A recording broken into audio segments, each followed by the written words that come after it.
Assalamualaikum warahmatullahi wabarakatuh. Waalaikumsalam warahmatullahi wabarakatuh. Selamat siang anak-anakku kelas 11. Selamat siang juga anak-anakku yang berada di rumah ya. Pada hari ini ya, pada hari ini kita ketemu lagi sama Ibu dalam materi pelajaran PPKN ya. Untuk kelas 11 kemarin sudah dipelajari tentang hakikat demokrasi ya kan. Kemarin 2 kali ini Ibu ketemu kalian ya, 2 kali ini. Untuk itu pada siang hari ini nanti Ibu lanjutkan materi tentang membangun demokrasi di Indonesia atau membangun kehidupan demokrasi di Indonesia ya.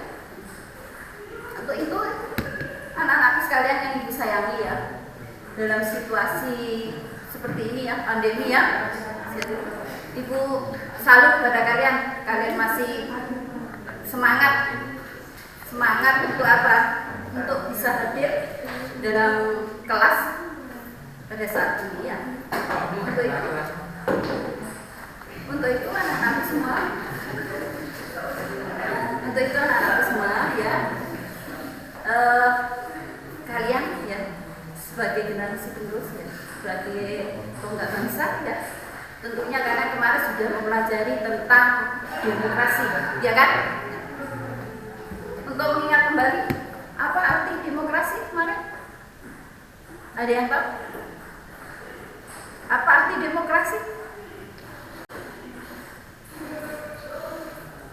Ayo, demokrasi apa? Pemerintahan dari rakyat oleh rakyat. Dengarkan semua. Hampir semua negara di dunia ini ya ingin disebut sebagai negara yang demokrasi. Ya, disebut sebagai negara yang demokrasi. Ya. Tapi sebuah negara bisa disebut sebagai negara demokrasi apabila negara tersebut mempunyai kriteria. Tidak semua negara bisa disebut sebagai negara demokrasi. Karena apa? Kita kembali, karena demokrasi itu dari rakyat, oleh rakyat, dan untuk rakyat. Jika sebuah negara ingin disebut sebagai negara demokrasi, yang pertama, negara tersebut harus mengakui adanya hak asasi manusia. Yang kedua, negara tersebut harus ya memahami ya tentang apa? Tentang persamaan kedudukan semua warga negaranya di depan hukum. Itu baru bisa disebut sebagai negara demokrasi. Ya, semua pasti orang atau negara saya demokrasi. Tapi itu syaratnya, salah satunya. Ya, oleh karena itu nanti Ibu bahas ya, sebuah negara harus mempunyai 4 kriteria apabila disebut sebagai negara demokrasi. Yang pertama tadi adalah negara tersebut harus mengakui adanya hak asasi manusia. Atau yang kedua, negara tersebut harus ada persamaan hukum warga negaranya tanpa pandang bulu. Ya.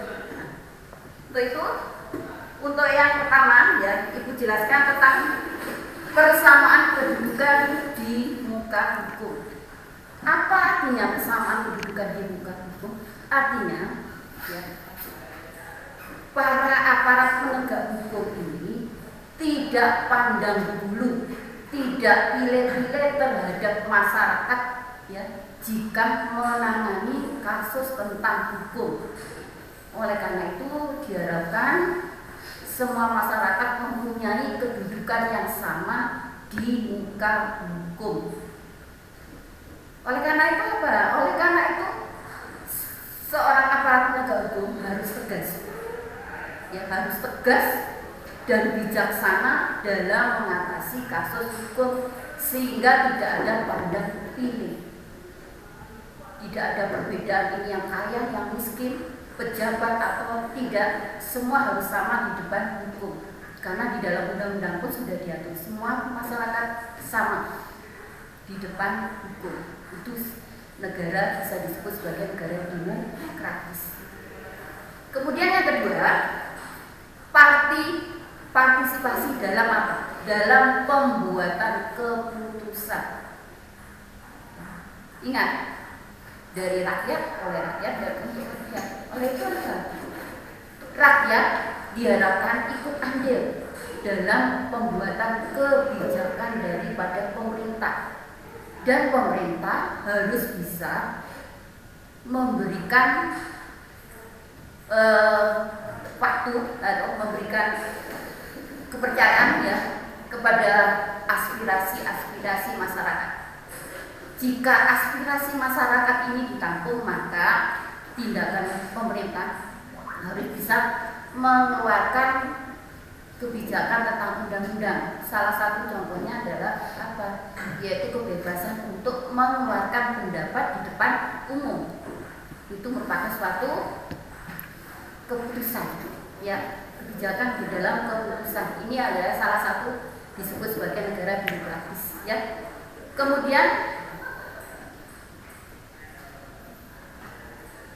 dari kebijakan pembuatan keputusan, ya, ini diharapkan nantinya para pembuat kebijakan itu juga memperhatikan aspirasi masyarakat. Jadi aspirasi masyarakat itu ditampung kemudian diwujudkan dalam keputusan dituangkan dalam undang-undang. Ya. Kemudian yang ketiga, Pak, syarat sebagai negara demokrasi adalah distribusi pendapatan secara adil. Ingat, semua negara di dunia ini kekayaannya berbeda-beda. Ya, di negara Indonesia juga gitu. Apa yang dimaksud dengan secara adil, ya? Pemerintah memberikan suatu peluang kepada masyarakat untuk apa? Untuk bekerja dan memberikan penghidupan yang layak bagi semua warga negara. Fakir, miskin, dan anak terlantar juga dipelihara oleh negara. Oleh karena itu, terutama dalam bidang ekonomi, ya, dengan adanya situasi seperti ini, ya, situasi corona ini, banyak orang yang di PHK kan ya, nak, ya? Banyak orang di PHK, banyak orang kehilangan pekerjaannya, banyak orang mata pencahariannya menurun drastis karena situasi corona. Oleh karena itu, peran di sini, peran pemerintah apa? Memberikan bantuan kepada masyarakat, ya, terutama masyarakat yang terdampak corona. Contohnya kalau kalian perhatikan di televisi, ya, pemerintah memberikan bantuan tunai secara langsung, iya kan? Melalui program-program pemerintah. Kalau kalian lihat di televisi, ya, bahkan sekarang pekerja-pekerja yang terdampak dengan bantuan. Ya, kemarin sebelum itu juga ada program pemerintah dalam melalui Swakerja, diberikan bantuan-bantuan bagi masyarakat yang terdampak atau kena PHK. Jadi dengan melalui itu maka pemerintah mewujudkan suatu keadilan, terutama di dalam aspek ekonomi. Ya, ini adalah salah satu juga syarat negara disebut sebagai negara demokratis. Ya. Kemudian yang keempat, kebebasan yang bertanggung jawab. Ya. Di sini yang dimaksud dengan kebebasan, ingat, di dalam negara demokrasi itu ada 4 kebebasan yang harus diakui. Yang pertama adalah kebebasan beragama. Ya. Yang kedua adalah kebebasan pers. Mungkin dulu di kelas 10 sudah dibahasnya tentang hak asasi. Ya, sudah dibahas ya tentang kebebasan hak asasi, ya. Nah, kalau di dalam kita bahas negara demokrasi ada 4, ya. Kebebasan beragama, kebebasan pers, ya, kemudian kebebasan mengeluarkan pendapat, serta kebebasan untuk berkumpul. Ini adalah yang harus benar-benar diakui, ya, oleh pemerintah. Kebebasan, ya, kebebasan beragama tentunya kalian sudah paham. Di dalam undang-undang itu sudah diatur bahwa semua warga negara itu diberikan suatu kebebasan, ya, untuk apa? Untuk memeluk agama sesuai dengan kepercayaannya masing-masing. Oleh karena itu, dalam kehidupan sehari-hari, maka masyarakat harus berpatokan pada norma-norma agama, apa yang diajarkan dan apa yang harus ditinggalkan. Kemudian yang kedua adalah kebebasan pers. Ingat, kalau kita berbicara masalah pers, ini sangat panjang sekali. Karena ada kehidupan, ada kaitannya dengan kehidupan sehari-hari. Kita tidak pernah luput daripada pers, ya kan? Kalian sudah melihat tayangan televisi, kalian membaca koran, ya, dan lain sebagainya. Itu ada hubungannya dengan pers. Pers yang bagaimana? Dan itu adalah pers yang harus bisa dipertanggungjawabkan kepada siapa? Kepada Tuhan dan kepada masyarakat. Ya. Kemudian yang ketiga, kebebasan mengeluarkan pendapat. Kebebasan mengeluarkan pendapat di sini artinya apa? Setiap masyarakat mempunyai hak, ya. Tidak usah takut-takut mempunyai hak untuk apa? Mengeluarkan pendapat secara lisan maupun tulisan. Ini terwujud kalau kalian lihat, sekarang pernah lihat demo di tayangan televisi, ya. Demo-demo itu adalah wujud daripada kebebasan untuk berpendapat secara lisan maupun tulisan, asal demo tersebut harus memenuhi syarat-syarat, tidak menyimpang daripada aturan-aturan. Ya, dibolehkan tapi harus tidak boleh yang anarkis, sesuai. Biasanya kalau demo itu sebelumnya harus harus laporan ke pihak kepolisian, tanggal berapa, jam berapa, tempatnya di mana. Jadi harus memenuhi syarat, ya. Kemudian kebebasan berkumpul. Kebebasan berkumpul itu bagaimana? Kebebasan berkumpul seperti kalian di dalam lingkungan sekolah, kalian berkumpul dengan teman-teman kalian. Di dalam lingkungan keluarga, kalian berkumpul dengan keluarga, ya kan? Di dalam lingkungan masyarakat, kalian bertemu sama tetangga, itu adalah kebebasan berkumpul, ya. Seperti itu. Jadi diingatkan kembali bahwa di negara yang demokratis, kebebasan itu yang harus diakui ada 4, yaitu kebebasan beragama, kemudian kebebasan pers, kebebasan mengeluarkan pendapat, dan kebebasan untuk berkumpul. Terus bagaimana Bu untuk membangun negara Indonesia ini? Nah, membangun negara Indonesia dalam situasi negara demokratis, kalian sebagai tonggak, sebagai pejuang, ya, artinya masa depan bangsa ada di kalian semua sebagai generasi penerus dan generasi muda, ya.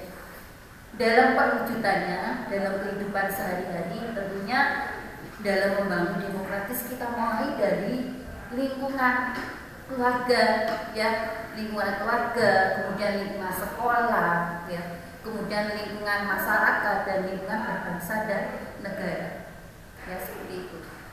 Oleh karena itu bagaimana Bu? Nah, dalam kehidupan berdemokrasi ini tentunya ada prinsip-prinsip yang harus dijalankan, ya, yang harus diketahui oleh kalian. Yang pertama apa? Yang pertama adalah prinsip Pak? Membiasakan diri untuk apa? Untuk berbuat sesuai dengan aturan hukum, ya. Jadi perbuatan kalian harus sesuai dengan aturan hukum, jangan sampai melanggar aturan hukum. Itu yang pertama, prinsip yang pertama dalam kehidupan demokratis. Kemudian yang kedua, ya, membiasakan diri untuk bertindak demokratis di dalam segala hal, ya. Artinya apa?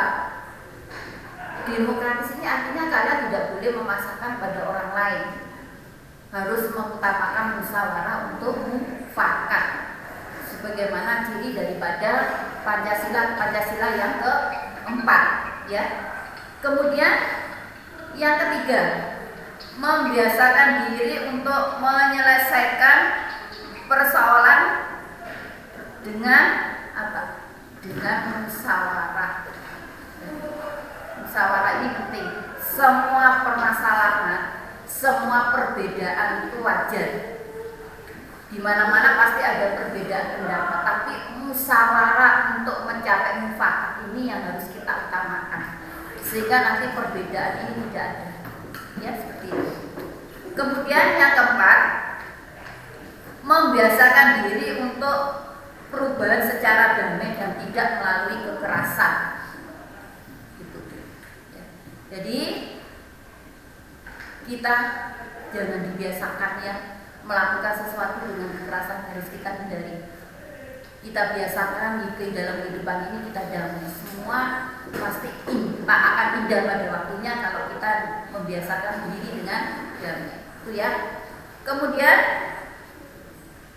dibiasakan untuk memilih pemimpin melalui cara-cara demokratis. Kalau kita lihat sekarang negara Indonesia ini dalam pemilihan yang seperti pilkada ya, kan kita memakai sistem demokratis ya. Baik itu pemilihan gubernur, pemilihan wali kota ya, maupun bupati, semua pemilihan melalui secara demokratis ya, paham? Kemudian selalu menggunakan akal sehat dan hati nurani dalam masyarakat ya, hati nurani apa? Yang paling dalam. Jadi jika kita menggunakan hati nurani, maka kita benar-benar apa? Terhindar dari apa? Dari kekerasan dan perbuatan-perbuatan yang mengarah ke anarkis. Kemudian mempertanggungjawabkan hasil musyawarah kepada siapa? Kepada Tuhan Yang Maha Esa. Jadi semua perbuatan kita itu harus dipertanggungjawabkan kepada Tuhan Yang Maha Esa. Termasuk kebebasan kita. Ingat ya, dalam kebebasan itu masih ada hak orang lain, ada batasannya, ada hak orang lain yang harus kita pikirkan. Jadi di sini bebas bukan berarti kita bebas seenaknya, tapi harus dipikirkan juga ada hak orang lain yang harus kita pikirkan. Jadi inilah ya, inilah membangun kehidupan demokrasi di negara Indonesia. Tadi sudah Ibu jelaskan. Baik itu mengenai prinsip-prinsip yang harus kita tanamkan, kemudian apa saja negara yang bisa disebut sebagai negara demokrasi tadi sudah ada Ibu jelaskan, ada 4 ya, 4 kriteria.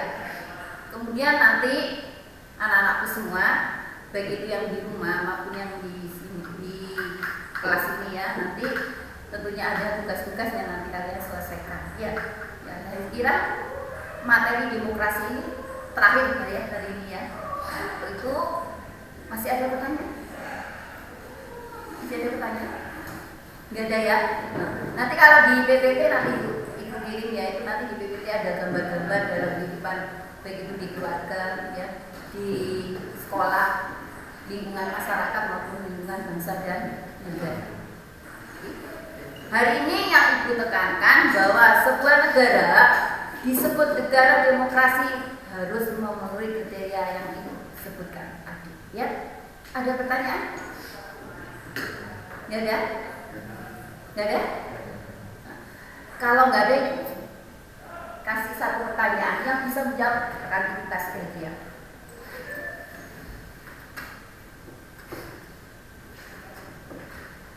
Arya,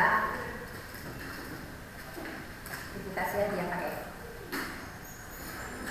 Berikan wujud contoh kehidupan di lingkungan sekolah dalam bidang demokrasi.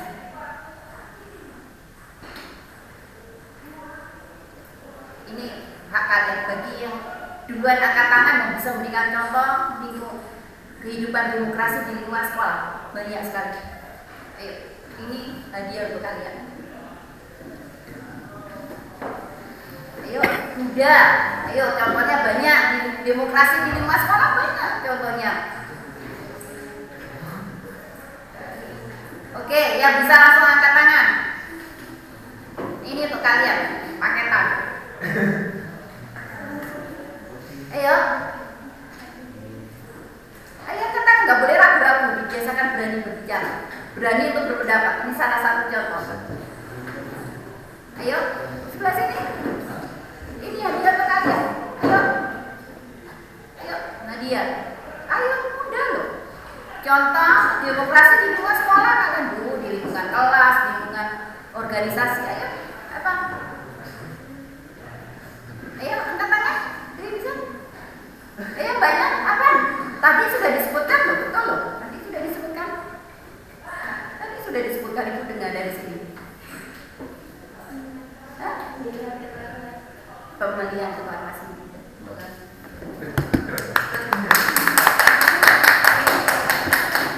Nah, masih banyak contohnya. Ini salah satu contoh. Ibu ambil kayak belajar di lingkungan kalian. Pemilihan ketua kelas, ketua OSIS, ya kan? Nah, pemilihan ketua kelas biasanya melalui musyawarah dan mufakat kan? Begitu ketua OSIS juga, itu salah satu contoh kehidupan demokrasi di lingkungan sekolah. Kan? Untuk materi hari ini, Ibu cukup sekian ya. Wassalamualaikum warahmatullahi wabarakatuh.